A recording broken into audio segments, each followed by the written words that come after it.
Bonjour mes petits chéris, je vais vous raconter l'histoire de la princesse Crapouilli-Crapouilla. La princesse Céleste vit dans un beau château avec son papa, sa maman et plein de serviteurs. Un matin, sa servante Garance lui donne un bain moussant, puis lui brosse les cheveux, la parfume et lui met une robe tissée de plumes. La princesse Céleste prend des cours de politesse, de révérence, de chant, de violon et de natation. Mais voilà, la princesse Céleste n'en fait qu'à sa tête. À table, elle mange avec les doigts. Elle fait des rototos à la fin des repas.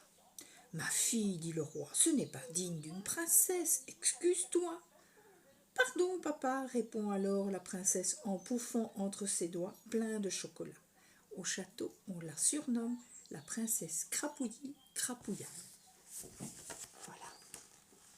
Ça, ce sont les parents de la princesse Crapouilli-Crapouilla qui est là et qui mange ses gâteaux et qui bourre avec ses doigts. Souvent, la princesse Céleste s'enfuit du château. Elle rejoint la ferme la plus proche et se couche au milieu des cochons. « Que c'est bon de patauger avec vous dans la boue, qu'elle dit. Ah, aux cochons. Puis elle fait la course avec les dindons. J'aime bien l'odeur de leurs plumes. C'est mieux que quand Garance me parfume. » Parfois, la princesse Céleste grimpe sur un poulain et se laisse tomber dans le purin. Ah, j'aime en avoir partout, même sur les joues. La voilà, avec les petits cochons. Un beau matin, après sa visite à la ferme, la princesse Céleste décide de se promener un peu dans les bois. Je grimperai aux arbres avec les écureuils, je jouerai avec les lapins, les taupes et les ragondins. À force de marcher, elle atteint une petite maison. Mais pas de lapin, ni de mouton, ni de cochon. Elle s'apprête à tourner les talons quand une vieille dame apparaît.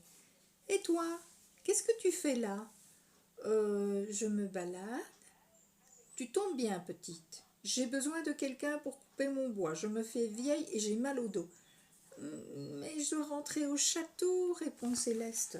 La voilà qui rencontre la vieille dame. « Au château, toi ?» La princesse regarde ses habits, ils sont couverts de boue, de paille et de purin. « Je suis la princesse Céleste. » La vieille dame éclate de rire. « Oh, une princesse !»« Une princesse, tout à fait, je vais vous le prouver. » Céleste se met à faire la révérence, puis elle enchaîne avec quelques politesses et finit par un chant mélodieux. « Oui, bon, tu sais faire la révérence, tu chantes. Mais je maintiens que tu n'es pas une princesse. Une princesse ne sent pas le purin. Allez, oust, coupe-moi ce bois et plus vite que ça. » Et la vieille dame met dans les mains de Céleste une hache 2 fois plus lourde qu'elle. Voilà, la vieille dame qui met une hache dans les mains de Céleste. « Dépêche-toi, ou je t'enferme avec mes oies. »« Vous avez des oies?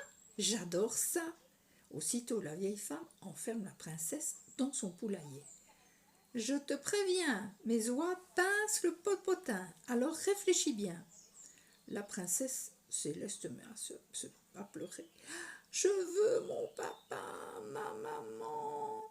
Je veux des bains moussants, du parfum et des cours de politesse.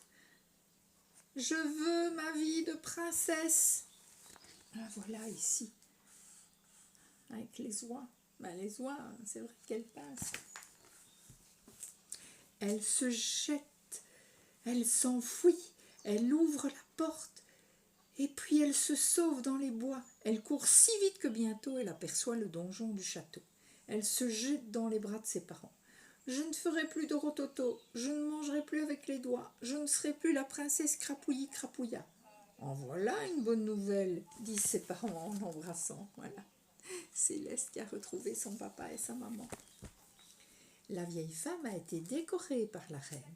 Elle a pleuré de joie en se prosternant devant le roi, puis elle a serré la princesse contre elle en chuchotant « Quand je pense que je t'ai demandé de couper mon bois !» Elles ont bien ri toutes les deux. Maintenant, Céleste est une vraie princesse. Mais une fois par mois, elle retrouve ses amis les cochons pour leur apprendre à utiliser le savon. Voilà, la princesse Crapouillis Crapouilla, enfin la princesse Céleste, qui donne le bain aux petits cochons. Ses amis les petits cochons. Voilà, c'était l'histoire de la princesse Crapouillis Crapouilla. J'espère qu'elle vous a plu. Maintenant, je vais vous faire un gros bisou et je vous dis à très bientôt mes petits chéris.